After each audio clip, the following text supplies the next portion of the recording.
Welcome to another episode of the Jay and Rob Toy Show. Happy to have your company this week once more as we stream into the interwebs with our talk of shelfies and dollies and how much better we feel when we get to put those plastic representations of pop culture on display for our eyes to gaze at and brag about. I am not the only one here, as always, folks, so let me introduce the Chuck Berry to my Elvis Presley, Mr. Jay Bartlett. Whoa, what's going on? I'm freezing cold. It's getting to that point, isn't it? It's actually bitter. It is bitter.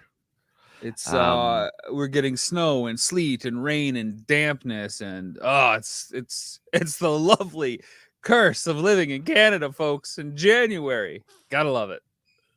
yeah, and I always seem to do the icebreaker as weather, but as everyone knows, I hate winter for a number of different reasons. One being the weather, and I can't seem to get warm today, so I Have we hoodie covered inside. have we covered what you like versus what you don't like? You would rather take the sweaty, humidity, sticky, can't breathing outside versus the frigid temperature, tundra cold. Is that true? Yeah. I mean, both are they have their they're both uncomfortable in their own kind of way, but I don't like going outside and it hurts. And anyone who That's fair. doesn't know a Canadian winter, yeah, I'm tired of going out there and cleaning the car off and it's freezing, and I don't like that. I would rather just sit there and sweat, even though that's uncomfortable in its own right. My favorite part of That's my remote choice. starters. So my cars are lucky enough to have a remote start. So I'll look before I got to go in the morning and go blip, blip, just so like the car starts on its own, and I'll look outside and it'll shut off because it only runs for like 10 minutes. I'll go, I better do it again. And you get 3 times before you actually have to go and physically turn it on before it won't work anymore. But some winters it just doesn't add up. Hello to everybody in our chat, of course. We got Skelevator, who's tuning in for his first time of live Jay and Rob Toy Show. Thanks, brother. Thanks for checking us out. That's awesome. You beat Lisa to the very first comment. Not an easy feat to do, but one that you get awarded with. How you doing, Lisa? What's up, guys? Hearts and rock and roll. Howdy, howdy, Nathan. Howdy, howdy, Lisa and Lindsay and Nathan and Cindy is here as well. And Nathan saying it's Wow. 65 there.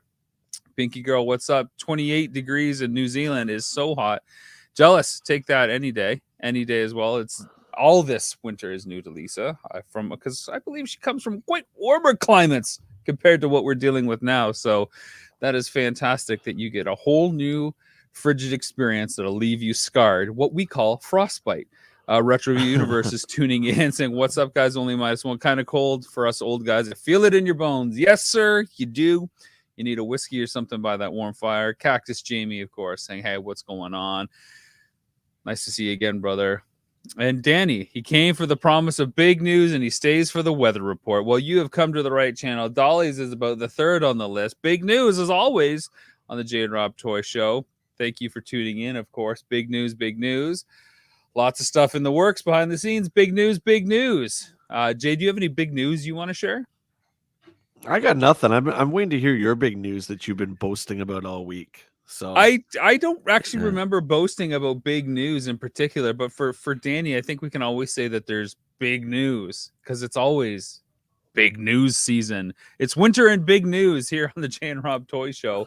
Let's get to the icebreaker since we're talking about weather. See what I did there? This, of course, is brought to you by our sponsoring partners of Mockmasters, Retro Rags, Heroes Comics and Cards, and Big Bad Toy Store. Jay, I want to know, what figure do you find yourself always seeing to the point of irritation while toy hunting?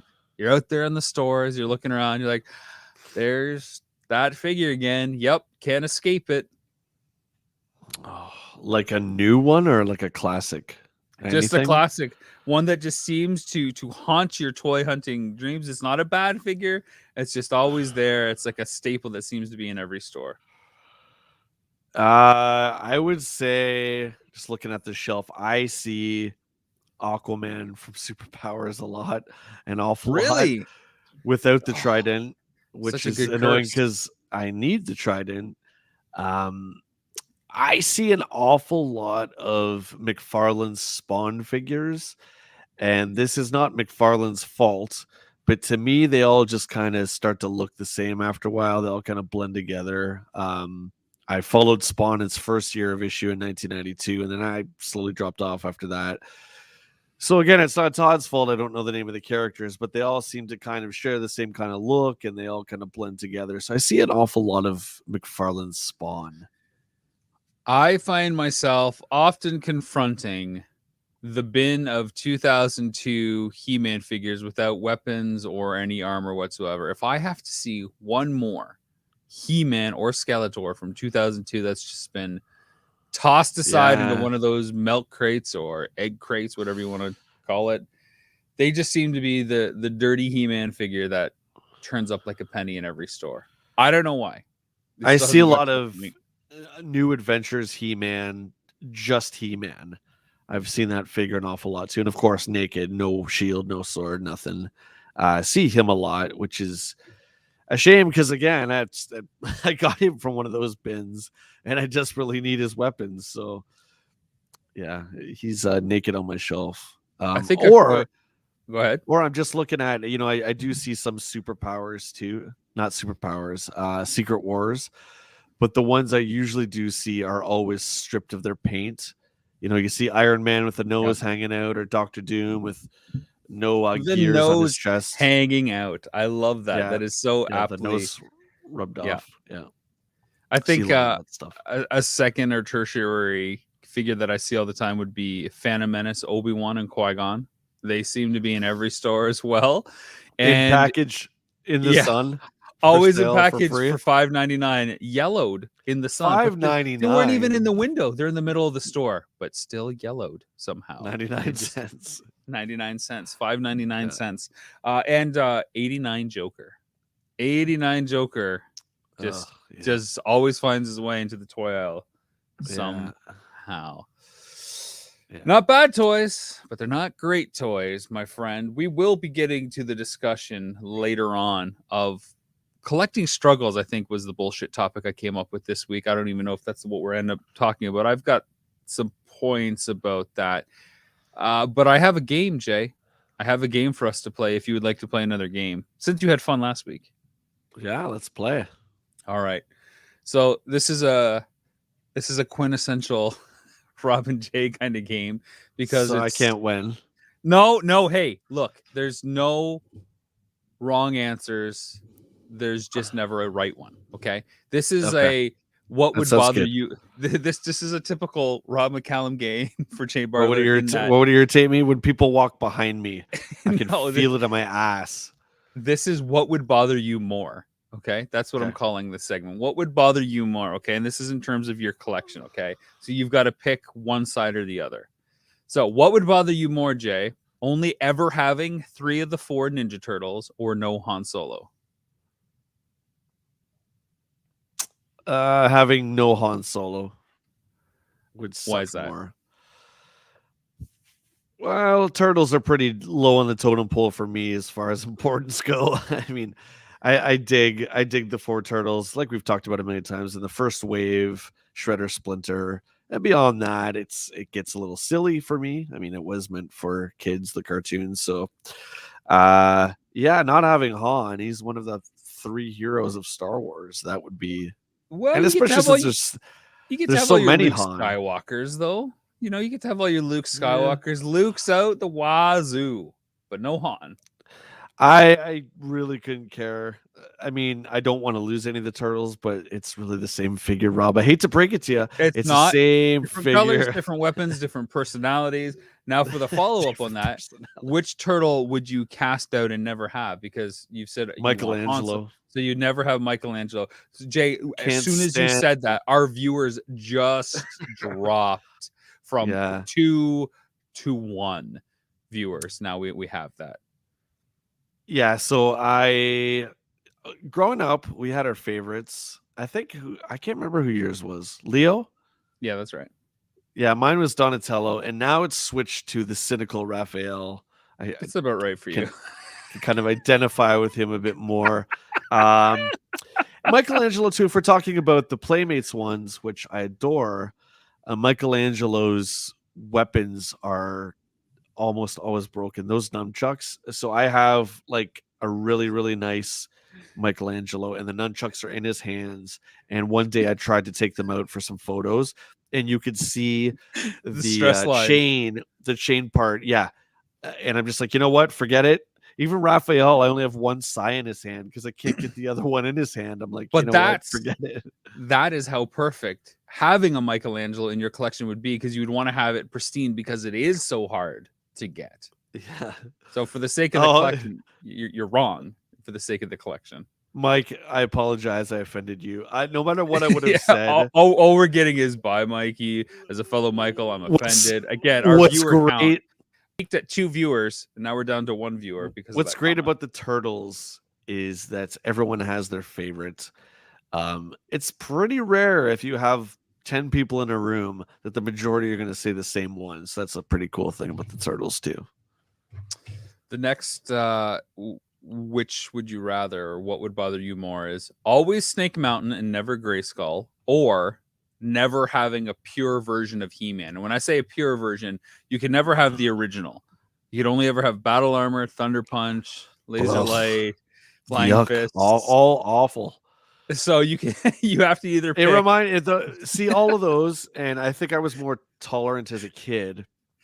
I was more open to that stuff as a kid. But, as we, grew up in the late 80s and the 90s, we hated the Arctic outfit Batman and the stupid like flying fist Batman and all that crap, right? So I was never a fan of it's like Batman, He-Man, they don't need these. Like Superman doesn't need a vehicle to run faster. He needs a vehicle to jog better. The Justice I'm not a Jogger huge fan of Snake Mountain either. I think it's Fright Zone's the weakest. If you count Eternia, I would say that Snake Mountain is the second worst play set for Masters. So never a pure version of He-Man, or Snake Mountain and never Grayskull. Well, I've stated on many times that I'm a bigger fan of She-Ra, and Masters of the Universe is much more than just He-Man. So I will say I'll take a non-pure version of He-Man in order to have Grayskull in the picture. That's an interesting way to go, my friend. You'll never have the original. You'll never have the collectible figure. I'm sorry to hear you have once again made the wrong answer. Moving on to the third scenario, Jay. What would bother you more? Okay. Only being able to collect Mesk instead of Mask, or only being able to collect Remco figures instead of Masters of the Universe. And that's all iterations of Master. So everybody else gets to have the Masters, and you've got to have the Remcos, or you've got to have the Mesk instead of Mask. So instead of the Rhino, you got the Rono, or whatever it's going to be called. Okay, well, it comes down to what do I like more? Bad Mask figures or bad He-Man figures? I will say I'll collect bad He-Man because I think Mask are just too gorgeous to to go for the Mesk treatment. And I from what I understand, a lot of the Remco stuff now is canon, and they're making like Sunman and stuff like that. Well, that wasn't Remco. That was a whole other brand that has a really interesting story. And Sunman was a specific figure that has recently been added to Origins. Well, they don't call me Blast Attack J for nothing. So this is true. This is true. I'm not surprised. Yeah, I'm gonna pick Mask to be pure, and I'll have to deal with the Remco bootlegs. That's fair. That's fair. And that's nothing against Remco collectors out there, because they're okay figures. It's more the fact that you couldn't have the Masters, and you would have to get a secondary subsidiary kind of knockoff. It's not insulting any Remco fans. It's just like back in the day, they were considered knockoffs. And now, like the Uze Star Wars figures, they're highly, highly collectible because of that. Right? So it's just a part of history. I'd go the other way. I'd be collecting Mask specifically because they are so awful. Oh, they're awful. There's just something about the awfulness that is so alluring. It's like a train wreck. You have to love it. You can't look away when you see it outside your window. So, speaking of, and I kind of throw this at you, Jay, because there was a bit of news that dropped. I think it was today or yesterday that we're finally, after all these years, getting new iterations of one of your favorite lines and one of my favorite lines. And I can't wait to see if you're going to put them on the shelf. I'm going to clear some shelfie space and add these dollies right Absolutely, away. absolutely not. I'm not even touching those things. You They're don't even know what I'm awful. talking about. You Of- have I, no idea. I 100% know what you're talking about. You're talking about cops. Those things are awful. I'm They talking about look Cops and like Crooks. I'm talking about they Cops and look Crooks. like blind box toys. They look like those. So Um, for everybody out there that didn't see the yeah, news and was busy like me clearing off shelf space, I think was it Monkey Fiction is releasing 1.5-inch rubberized, non-articulated Cops and Crooks figures as a 5-pack. I believe it's Bulletproof Long Arm, Dr. Bad Vibes, Big Boss, and Buttons yeah. McBoom Boom. And Big Bad, they're exclusive to Big Bad Toy Store, and they come in variant colors. Jay, share your thoughts while I quickly look these up to be able to pull up an image for everybody. Yeah, sure. Cops and Crooks. It's a fantastic cartoon and toy line done by Hasbro, 1987, and it was just the oversaturation of everything was one reason why it didn't take off. I mean, they had 2 waves, which was good, and a couple seasons. Larry Hama wrote a lot of the file cards on the back, so they're very similar to GI Joes. And we haven't had or seen a peep from Cops since, and now here we are. We have these things, and I think the art is really cool. But I have a lot of blind box Star Wars figures that look just like this. There's zero articulation. They're just kind of, hey, remember this?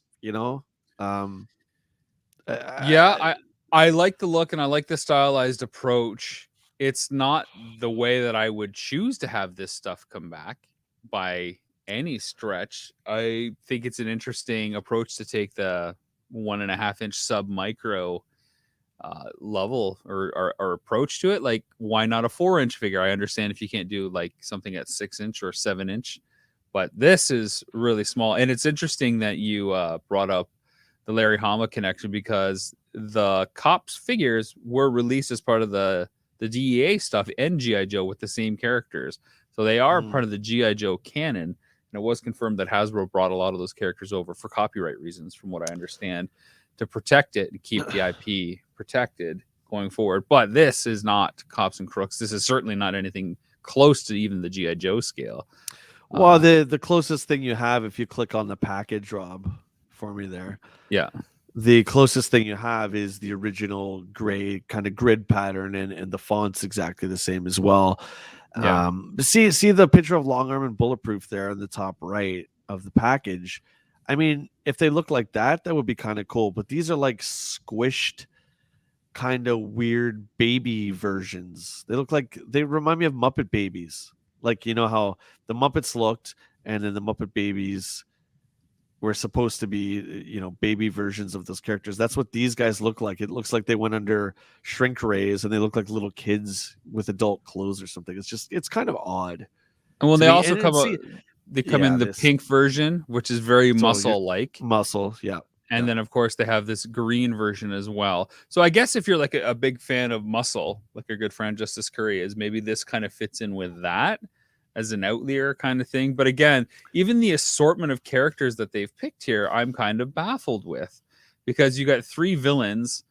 Dr. Bad Vibes was never really kind of one of the main ones. Again, the intellect character on the side, hatching some schemes as well. Sure, Bulletproof and Big Boss makes sense, but where's Berserko? Where's Rock Crusher? Where's all the other cops? Like Long Arm, he's the cop that you go with. I mean, I guess that he looks the most like a traditional cop, but He's I arguably don't the know. main character though, Long Arm, right? Besides Bulletproof, so that I get. Buttons is a little odd because he was always with Nightshade, but Yeah. yeah, where's Berserko? Berserko should be with his uncle, right? Um, there's a And lot of where's Buzz things. Button? Yeah, exactly. There's a lot of things about Hasbro that I don't understand. Us as collectors have been screaming at them for decades about mask, about inhumanoids. Um, they can bring back the Centurions because they own Kenner. Eh, all these things that make sense, and even cops, and this is kind of the answer. I mean, I'm not going to lose sleep over it. I don't really want them to remake cops because I think those figures are phenomenal. If they did Yeah. reissues, okay, sure, that would be kind of cool, but I like them just the way they are. So I think it's an odd choice. I'm with you there.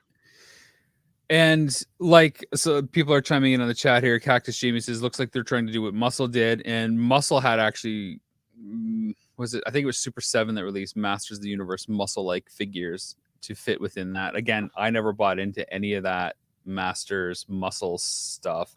The Robot Menace loves muscles, but he doesn't want these at all. And Danny's chiming in. Buttons and long arm are my two favorites. Still don't want those. Danny, are you commenting from two different accounts at the same time here? Because I believe you're the Robot Menace and you are on Facebook watching us. Get those views up, Danny. Big news. You're getting it on two accounts.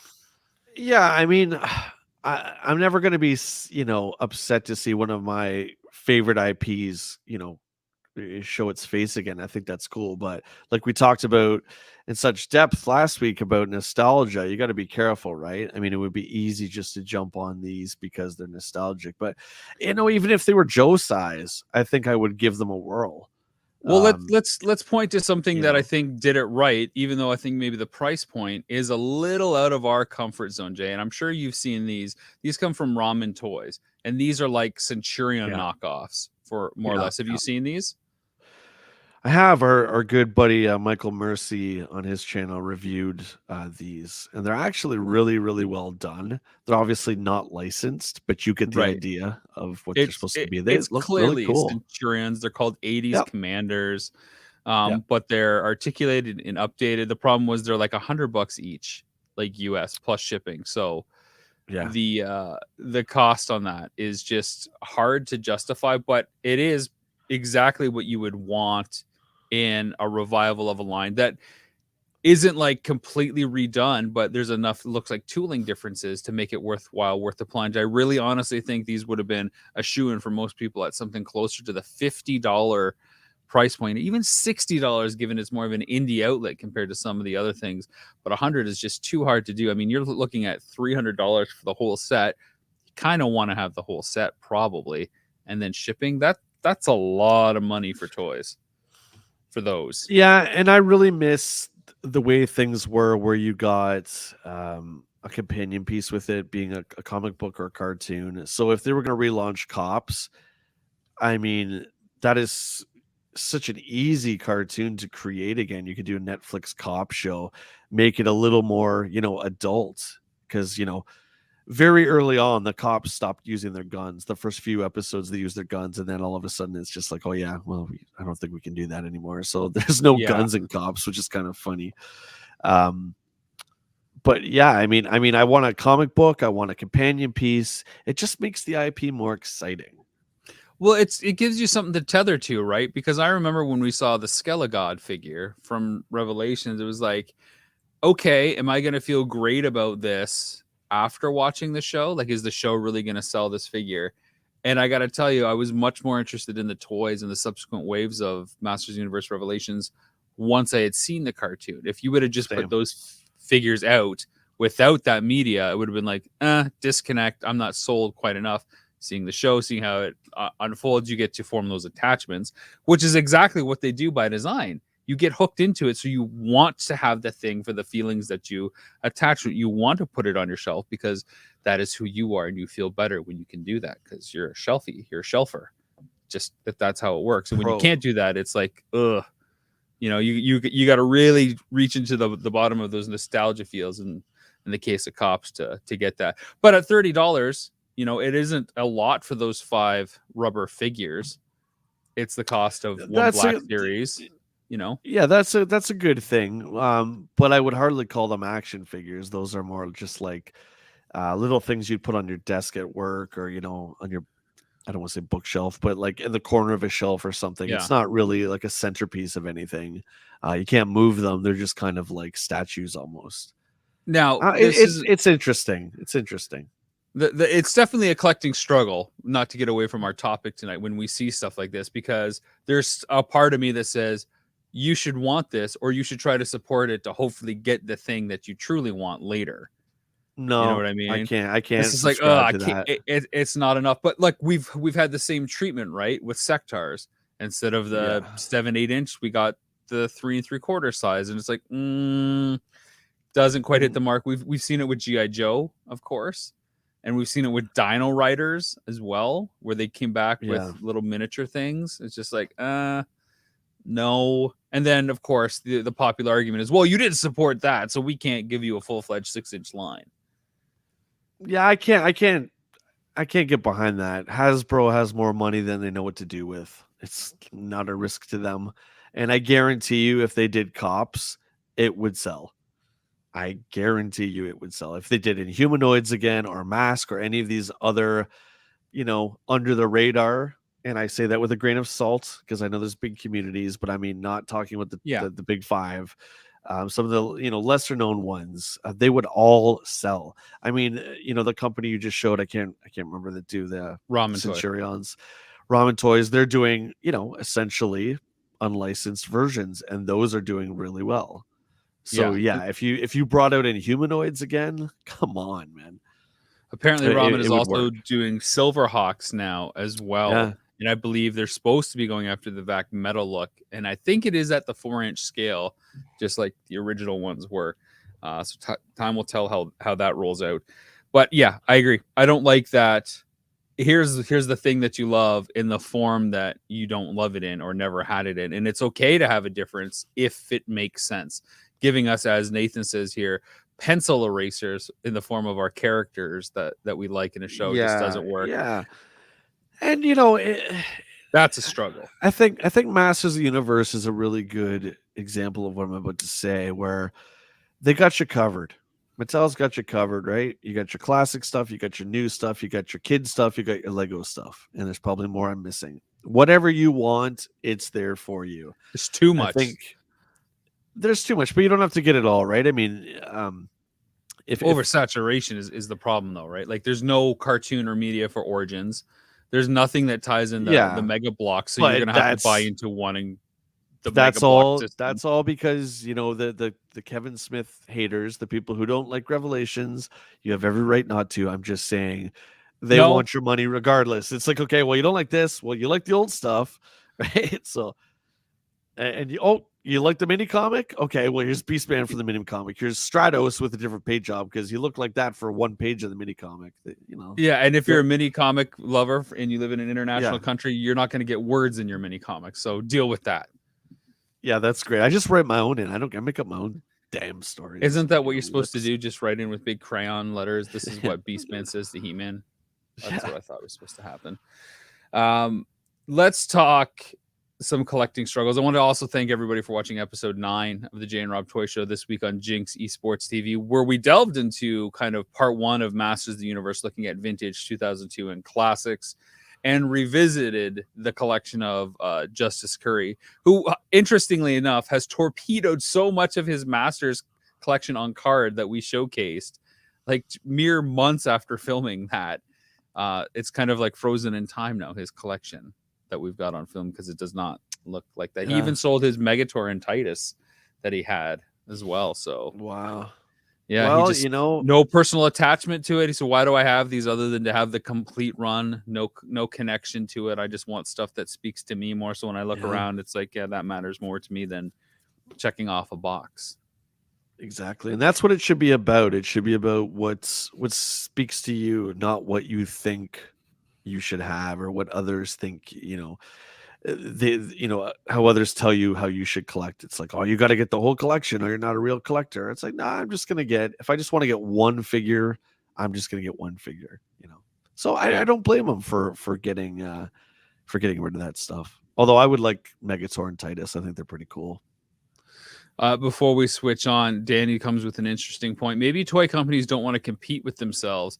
Hasbro doesn't want to cut into their Transformers and G.I. Joe sales by putting out Inhumanoids, Mask, and other what bits. The suits only want themselves. Oh, I got to disagree with that, because, Danny, we saw 3 crowdfunding campaigns on HasLab that were clearly competing with one another for everyone's dollars. Moreover, Hasbro licenses Transformers to Super 7. and still puts out their own Transformers line and GI Joe to Super 7 and still puts out their own GI Joe line, and there's multiple GI Joe lines that they're putting out, so there's cannibalization happening across the board.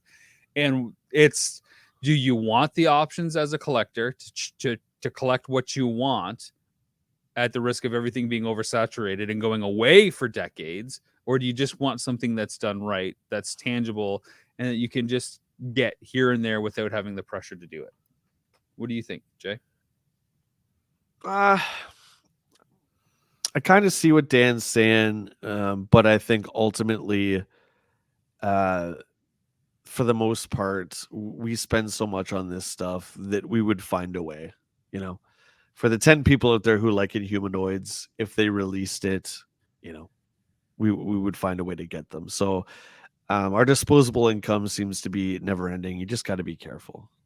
I think it was it 13 years ago now at Comic-Con that Hasbro did like a multi-pack that had the Leoric and from Visionaries and GI Joe scale, and had Matt Tracker, and had, I think it was Jetfire and something else. And it was like all 5 of the things that had Micronauts. I'm sure Keeper of the Footage, you saw that at Treehouse. They had that there. It was like $300. Oh, I didn't. Yeah. Damn I Jay, went up there. Caught me slipping. I went up there like, I think September or October, and I opened it up, and I got to tell you, dude, that Leoric figure is freaking beautiful. I'm like, I have the figure. I have Leoric, but I don't have the other ones. I got him separately. I pulled him off eBay a long time ago when we were looking at like reboot characters and stuff. I'm like, oh, this is a cool one to compare to the original Visionaries release, but I don't have the other ones. Of course, we've got Matt Tracker, GI Joe style, but not the other ones. But that's a great way to do a pack, or do something like the NECA Turtles, where put 2 Inhumanoids together in a single pack and charge $80 for it. Like it's easier to get into something when you feel like you're getting more bang for your buck and you get more characters, or do like a 5-pack and sell it for $150, a one-time deal. It could be the only time you get it, which again also helps justify the cost. Or they could just keep doing Marvel Legends till the cows come home in Star Wars, and it's going to be the same amount of money anyway. So I don't think, I honestly don't see any of those really obscure lines coming back. The only one I can even think of remotely would be Mask, and for some reason they don't want to bring Mask back. But Inhumanoids, honestly, forget it. Like, that is probably one of the most obscure of obscure lines. The cartoon was a small 12-episode run. Same with stuff like Sectors. I mean, like we talked about, they tried to, but they didn't bring the mounts out or the pets, and it was just like, that's half of the show are the mounts and the pets. It's incomplete without that other half of the play pattern. You really need that to separate that playtime experience from the other stuff. Otherwise, they may just be other figures. I'm looking at Prince Dargon, and he was the only one I got, and I got him from Big Bad Toy Store, and I waited. I wanted to see him, and the figure is great. Figure's fantastic. I didn't open it, not because I didn't want to, but it's because I knew the cost of the figure. I'm like, I'm not going to collect this entire line, even though there was 2 new guards for each side, which was cool. But it's like, forget it, man. I'm good with this one. Then I got the box art. Done. Cactus Jaming is reminding everybody that the Mask cartoon is on Tubi for free right now, along with G.I. Joe and Transformers. I love Tubi. We have our content on Tubi. Tubi is a great free streaming platform that has ads built in. Creators, for the most part, get to determine where those ad breaks happen. Of course, it's pretty easy for television shows to figure that in. So check out Tubi. I'm a huge fan of that platform. And hey, when you can have Mask running all day and Joe and Transformers, that's a pretty good deal. Let's talk some other struggles that we have as collectors. And sometimes it is the oversaturation of where to put our money, and the struggle with what do we pick and choose when there is so much. Sometimes it's trying to get a figure and struggling with when we only want to buy a figure that's complete and must have all the accessories, or heaven forbid it goes into our collection. Looking for the perfect package in order to have it in our collection, because all that corner's a little rough. I won't buy it unless I think it's pristine, or I won't buy it unless it's graded. The struggle to open stuff, or even keeping up with all the new releases. affording, choosing between A and B, what you want. What are some of those struggles that speak to you right off the hop, Jay? Um, now that I think we've both significantly cut back, at least for a little while, Thank um, God. Thank God. the figure I have to show for Action Figure Spotlight later will show off what I'm trying to say. Where this particular figure I saw, and it wasn't something I was gonna get, it wasn't too exciting, and I saw it in my hand. I'm like, oh my god, now I have to have two because I want to open one.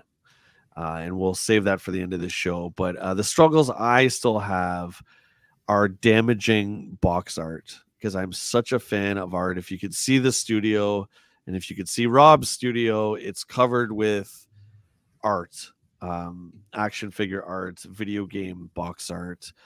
I hate destroying it. And for the most part, especially 3.75-inch figures, when you tear open the clamshell off the back, you pretty much crush the art. So I still struggle with the rule of two.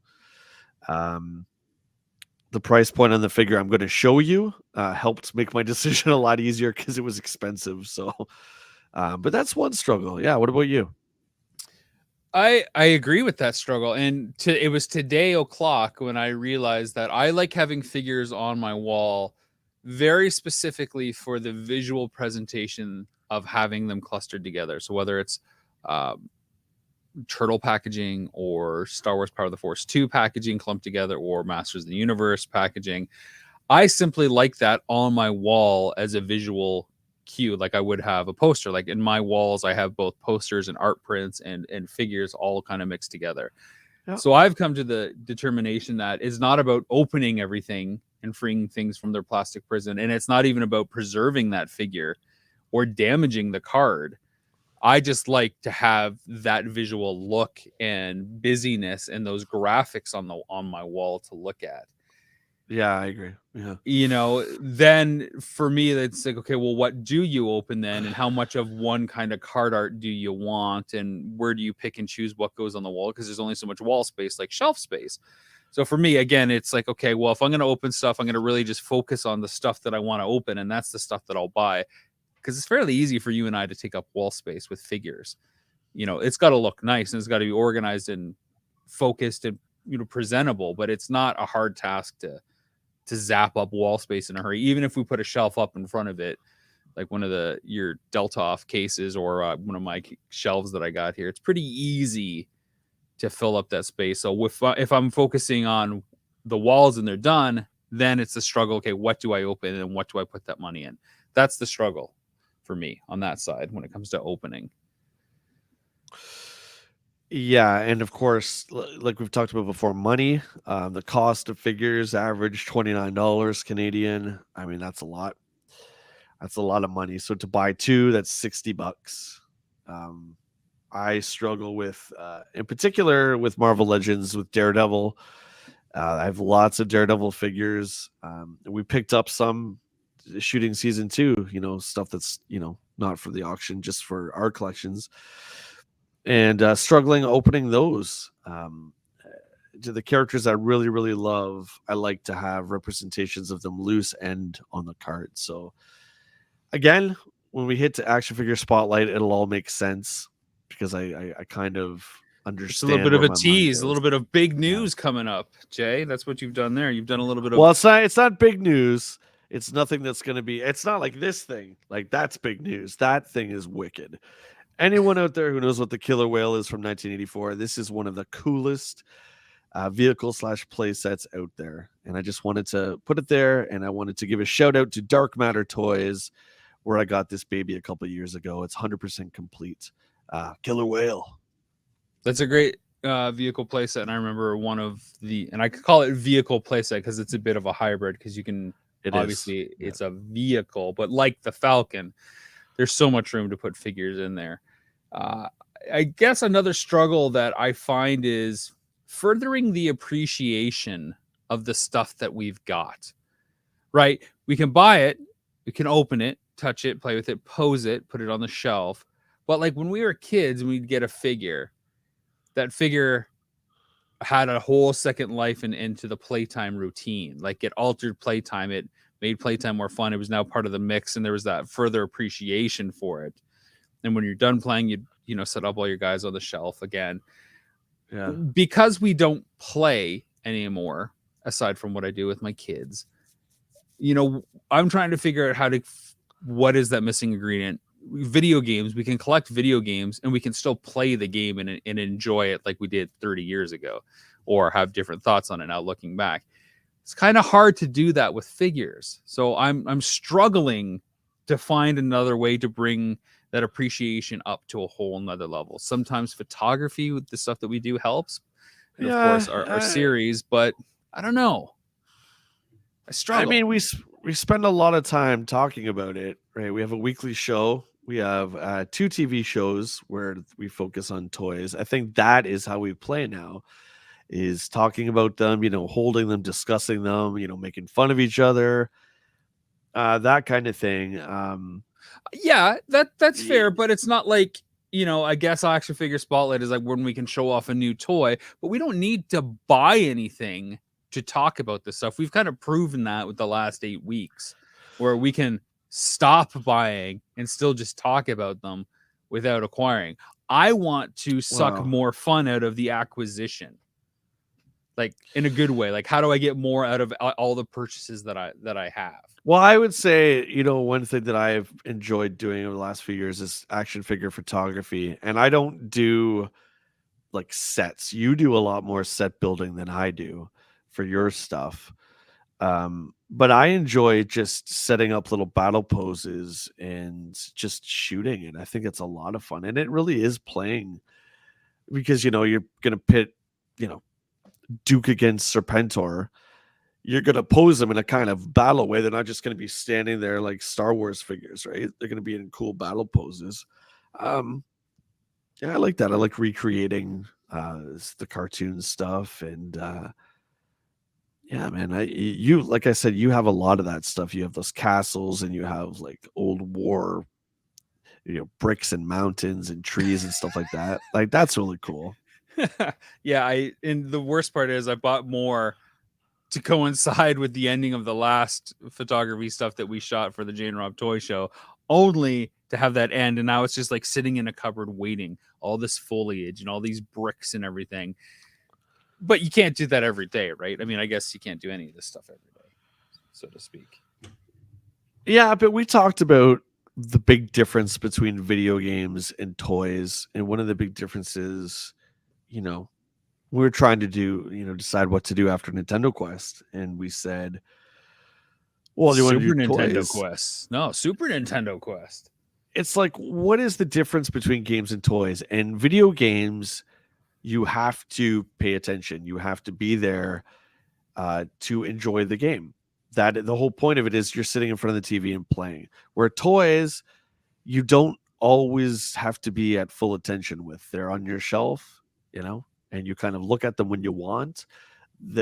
You get exactly what you want out of them. It's different than a video game. Same as movies. Movies, you have to watch it to know what the movie's about, right? Toys, you don't need to do that. They just kind of sit there.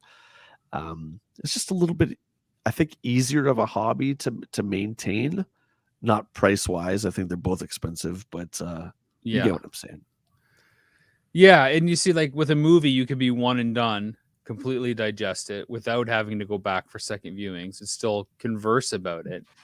But it's the ease of acquisition for toys is what I struggle with, where we've talked about it, which is why we put on the brakes. It's so easy to accumulate and acquire without having that focus. So if we're acquiring, what are we doing with the acquisition? When you buy a game, and you and I still have piles of games, I'm sure, that aren't even open and that we haven't even played. But at least we could open them and play them and then say, okay, check that box. I did what I was supposed to do with this thing. Yeah. Well, I don't think toys. I don't know. I sometimes I feel dumb and a little guilty, to be honest, to just buy a toy, put it on the shelf. Buy a toy, put it on the shelf. That's why I make fun of being a pro shelfer, because it's like, yeah, you bought something, so you had money, and now you're part of the club. Way to go, Ace. Well, you can tell what toys are made for kids still and are meant to be played with, and what toys are meant to not be played with. Anything made by NECA is specifically for an adult collector. Those aren't meant to be played with. They're meant to be shot. They're meant to be put on a shelf. Whereas if you get Origins, those things are very durable and very cheap, cost wise. So those are meant to be played with. Yeah, it's funny because I'm going to let my son and daughter play with this once I take it out of the box. This isn't part of my spotlight, but this is the Goliath figure from Gargoyles. I think I showed it already. It's crazy big, but it's NECA, right? So we know what's going to happen to this NECA figure the second I take it out of this. So bye-bye. It goes bye-bye, Egon. NECA go bye-bye. I plan on filming it just to see how long it's going to take for something to snap. And I'm not going to do it in a masochistic way. I just have a feeling that it's not really for playtime as much. Well, And it's they're also, both that's fluff. probably like any NECA figure, at least $70. So you're not going to buy that for your kid, I would say.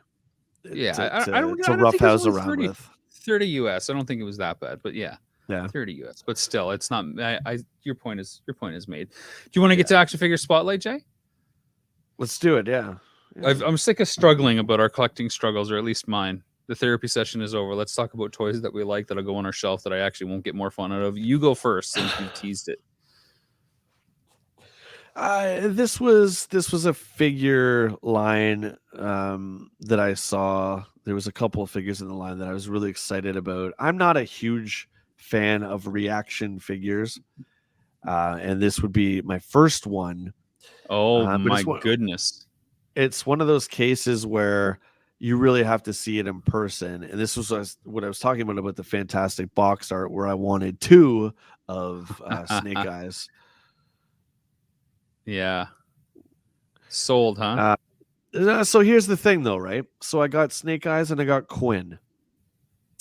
I have Quinn upstairs, and I instantly regret it. Okay, so Quinn is great. I believe. So Quinn is from issue 2 of the comic books. He's an Inuit bounty hunter, I believe, if memory serves me correct. I think. Anyway, he was in the very first issues of G.I. Joe. He's a fantastic character, and I'm like, oh my god, that's a new guy. Yeah. And I bought it, and he looks not great. Snake Eyes looks awesome. Don't like the articulation. Don't care. This is one I'm never going to open. He's the cartoon colors. Not Hector Garrido, but the style of Hector Garrido artwork is brand new. It is not rehashed. That's a brand new picture. Super 7 did it right. And I said the entire line was there. So this is my point, where I was going to buy 2 Snake Eyes, but I'm like, no, wait, I'm going to buy 1 Snake Eyes and I'm going to buy Quinn, because I looked at the entire line and I don't want them. Scarlet looks brutal. Like she's awful looking. The G.I. Joe soldier, the generic soldier, which I really do appreciate that they finally brought out an army builder for Joe's. There's 3 of them for each side, right? Because they all have different skin tones. Skin tones, they don't look good. Cobra Commander looks weird. Yeah. The only one I really liked was Snake Eyes. So I'm happy just to let, and if we look at the back here, if you want to blow that up again, that's the first wave. So again, they do the file card, and there's Quinn right there. Just a great character. So there's your first wave. So they had all those characters there. Even Destro didn't look great. But I thought Snake Eyes was good. And this is like, one and done besides Quinn. And I don't even know if I'll keep the Quinn or not, because, like I said, I think they released him in the 25th anniversary line. I'd much rather have that. But it was just a case of like, wow, a new Joe figure in the old style. But I got to give it to Super 7, man, because the presentation is just gorgeous. It's absolutely gorgeous. Let me throw this at you. This is something you probably saw as well once I get rid of this pop-up here. Did you see this Arctic Rescue? I did, yeah. And so, again, we've got another new character here, the Blind Woodsman, and it comes with sled and dogs. How do you feel about something like this? Again, that's 100% a buy. For sure. Yeah, that's fantastic. Yeah. A brand new character. and from the Mass Device, my very favorite 5-parter. And it's great. You get a repaint of Snake Eyes where he's got the radiation poisoning, and a brand new character, and you get the sled with the dogs. That is great. I love to see new stuff. They keep doing stuff like that, I'm going to be more inclined to buy. When they bring the Mobat out again, I don't care. I have the Real American Hero Mobat, but this is cool. This surprises me that you like that for some reason, because I thought, okay, it's cool that there's a new character, but because it's not 3 3/4 articulation O-ring style, that it would have been a little. It's not Real American Hero. It's just GI Joe reaction. It is, but they're trying something new, right? So, and this is such an important part in the cartoon lore. This is where Snake Eyes meets Timber, and I mean it's a sidekick, and this old man here pretty much saves Snake Eyes from dying. Old man It's here. great. Old man, he saves the old man. Old man, yeah. So it's great. The articulation again, You gonna their open Kenner it style. when you get it? I'm not gonna open this one. No, remember I No, just no, told you I no. had. The Arctic one, the Arctic Rescue. Are you gonna buy 2 and open one? No, I don't think so. I don't think so. Well, it depends. I don't. Like I said, the big knock on this guy was he was $22. That's just a Canadian. little Canadian, which is a little out there. And again, you're paying for Super 7. Super 7 is a premium figure, regardless of what size. Yeah. But I think also because it has the GI Joe logo, that's up another couple bucks. But I'm glad I got Snake Eyes. So for my action figure spotlight, I can showcase a toy here that I got, or something that's a little outside the realm but relates to what we've talked about tonight. So I'll let Let's you do pick. let's do outside the realm but relates. Okay, so we interviewed and got to shoot at the HQ, the headquarters of Plaid Stallions, for Action Figure Adventure, Faking Filmation, and possibly season 3 of the Jay and Rob Toy Show. And Brian was he's an author, and he's all into like pre-80s stuff. There's not a lot of stuff from the 80s that he buys, and he has 2 books out. This is the newest one, Knockoffs, which is all about the different knockoffs that have come out. And I'll flip through the pages to just show you that. And his first book is Rack Toys. So these are all the little toys that you would find like in dollar stores and grocery stores and whatnot, and everything that you would see in there, and the history for all that stuff. And he loves specifically toys that have a little bit of clunk in them, toys that were made to be, played with, that are just very, clunky and a little rough around the edges. There's like all this kind of stuff, right? Like the Ghost Rider and with the cycle, and the Hulk with the parachute. Like those are clunky toys. The famous scene stuff. when Hulk jumps out of the plane and he needs the parachute. Remember that part?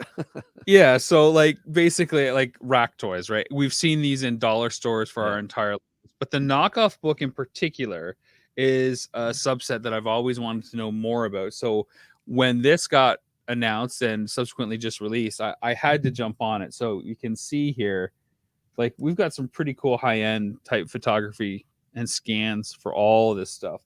So those are Monster Maniacs that have a very He-Man look to them. Yeah. There's like Adventure Woman, which is clearly like Wonder Woman. There. She had a little malfunction on her top there. Look at these. Okay, Jay, you are going to love this page. I haven't. This is the first time I flipped through the book because I wanted to wait. But look at these. These are like X Team Toy Biz. Look at Extreme Power here and Pro Hero. But look at those X Team ones. Those look like a dead ringer for the Toy Biz ones. Are they not the Toy Biz ones? They just repackaged them. Maybe. I don't know. We'll have to read to find out. It's just they're clones. It says they're clones, but the members of the X Team might fool some kids. So tell me that's not going to be a fun book to read. I just like on the back there's like Battle Man, which is look at this. I gotta blow this up for you. Look at this Battle Man here of Robin. Oh, it's not Batman. It's Battle Man with Robin and an axe. And look at this big fella, this Godzilla. That's the best. Oh my god. when we shoot next and we're on the road, I will bring these books so we can have a good laugh just Big looking at some of fella. the stuff. Here's Merry Christmas. What'd you get? I got a big fella. Oh, you didn't get a Shogun Godzilla? I got a big fella. You remember when It's so Godzilla was black, right? No, Yeah, just like that, just like that. But the big fella. but look at the cover, man. It's like, hey, you guys. It's like rock and roll McDonald's. Here we go. It's just like amazing. It's so good. It's so good. Where can people find good. all your other exploits, Jay? Check me out on YouTube at Jay Bartlett. New Year's Eve, I just published a top 10 list of my personal favorite toys of 2021. And there's a few on there I think you might be a little surprised. So everyone check it out. I know everyone's doing the top 10s, but hey, I could watch a million top 10s by a million different people, and they're always a fun run. So check it out. It's about 15 minutes long. Top 10 is a good guilty pleasure. Let's all go give Jay a view and check out his top 10 and then torpedo him next week with his number one decision, because we know from all the games we play that his number one has to be wrong. It doesn't matter how he feels. Yep. And the collecting game, you're not allowed to have your own emotions. You must agree with the motherboard consciousness of the interweb. You can find me.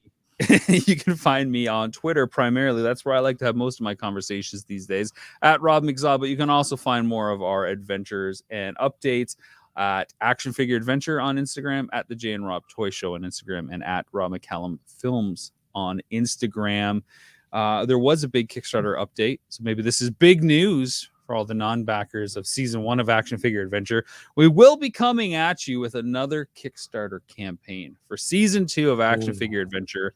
I want to get further down the road with post-production, and of course, we got to get our auction in the can for season 2. We revealed the items a couple weeks ago. Go back and check out that episode so you can kind of get your money all kind of sorted of what you want to secure, what kind of piece of toy history do you want, because that stuff, you'll see the journey of it, how Jay found it, and now your home could be the final destination for those pieces that go to help critically and terminally ill kids that the Children's Health Foundation supports through their Child Life program.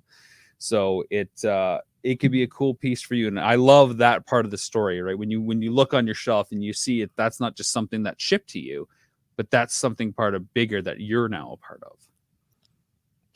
Yeah, and this stuff has been sitting in my house here since August, and it needs a good home, so the time is coming. And again, check out that episode if you guys don't remember, if you haven't seen the items. There's some just legendary pieces for season 2. And we hope to do the auction starting in a couple weeks. I want to make sure that the Jinx side of things is over, so we're not trying to promote the Jinx show, our live stream, and the auction stuff. We want to do, I think, one auction item per week for 10 weeks, probably building up to the final items, where we'll count down. Basically, we will post images of the item on our Facebook page, facebook.com/actionfigureadventure. You will see what the item of the week is, so to speak, and then you leave your bid, and the high bid wins. Probably like end it on a Thursday so we can promote it the day before on Wednesday on our live stream. And then if you're lucky, you'll get it. And that's that. Sounds pretty exciting to me.